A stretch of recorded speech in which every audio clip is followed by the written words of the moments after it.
Bonjour, je m'appelle Patrick Mba et j'aimerais vous parler d'un sujet très actuel. On appelle cela le safe sex. Cette expression anglaise en français se dit la sexualité sans risque.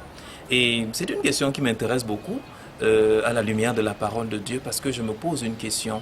Qu'est-ce qu'on protège dans la sexualité sans risque et comment bien le protéger? Dans ce débat, il y a un point très capital. Je vous ai dit que nous abordons la chose du point de vue de la parole de Dieu.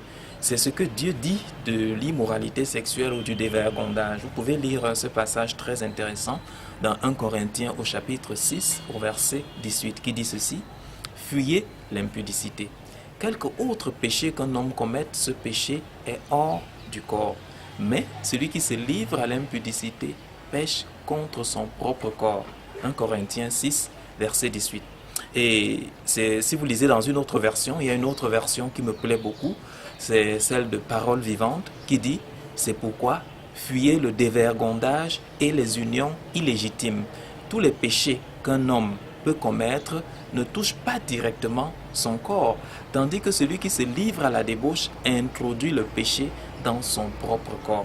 Et c'est très intéressant parce que ça déplace un peu le débat. Je vous ai dit qu'on essayait de répondre à la question de qu'est-ce qu'on protège dans la sexualité sans risque et comment on le protège.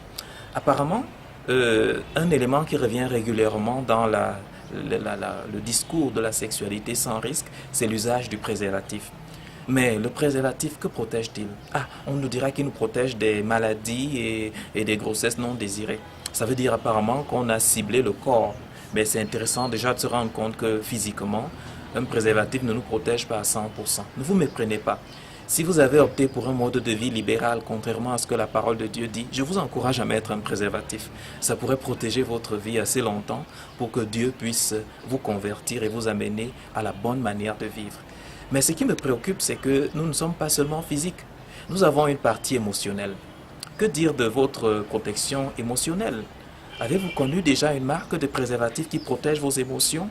Lorsque par exemple votre amant d'une soirée ou bien de 6 mois ou de 2 ans vous dit subitement qu'il ou elle ne veut plus entendre parler de vous, connaissez-vous une marque de préservatif qui protège vos émotions? Je n'en connais pas.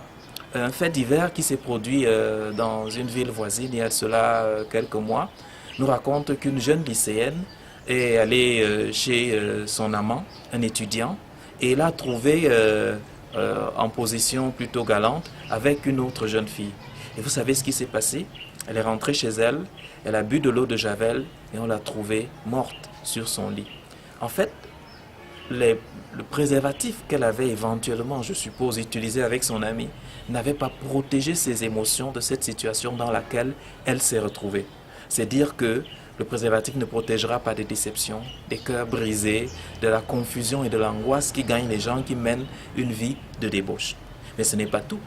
Connaissez-vous un préservatif qui protège votre vie sociale? Un préservatif qui fait que vous puissiez avoir une bonne réputation en couchant avec tous les gens que vous rencontrez. Personnellement, je n'en connais pas. Et imaginez un peu la scène suivante où un collègue rentrerait chez lui et trouverait dans son lit, un monsieur rentrerait chez lui et trouverait dans son lit un de ses collègues avec son épouse.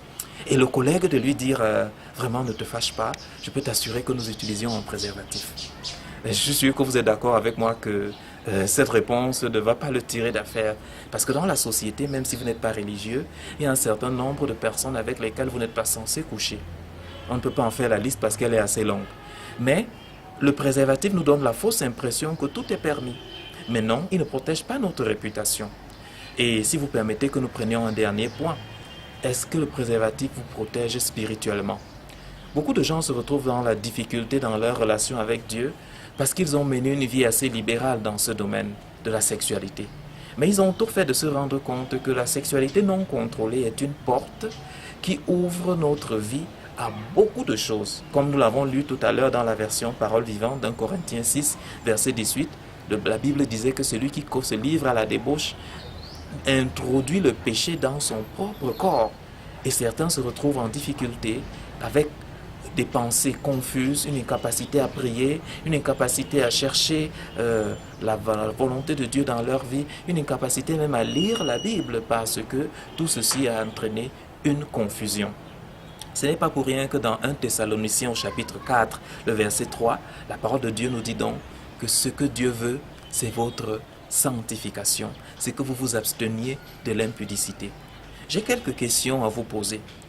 Est-ce que dans cette relation vous êtes à l'aise? Est-ce que vous n'avez pas l'impression de perdre un peu de vous-même chaque fois dans cette relation qu'on appelle une relation de safe sex, de sexualité sans risque? N'avez-vous pas l'impression que petit à petit vous êtes en train de vous dissoudre dans votre essence?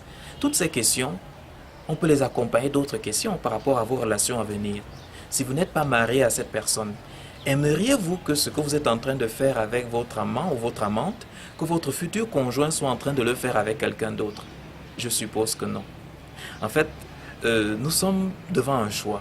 Soit nous écoutons la parole de Dieu qui nous dit que certains actes ne sont pas recommandés, quelles que soient les protections entre guillemets que nous utilisons. Soit nous en faisons à notre tête et finalement, malheureusement, nous pourrions en payer les conséquences. Mais nous prions que ce ne soit pas le cas pour vous. Nous vous invitons à découvrir, en lisant la parole de Dieu et en causant avec des conseillers chrétiens, ce qu'est la vraie sexualité sans risque. Elle se compose de 2 termes, l'abstinence avant le mariage et la fidélité après. Mais nous en reparlerons une autre fois. À bientôt.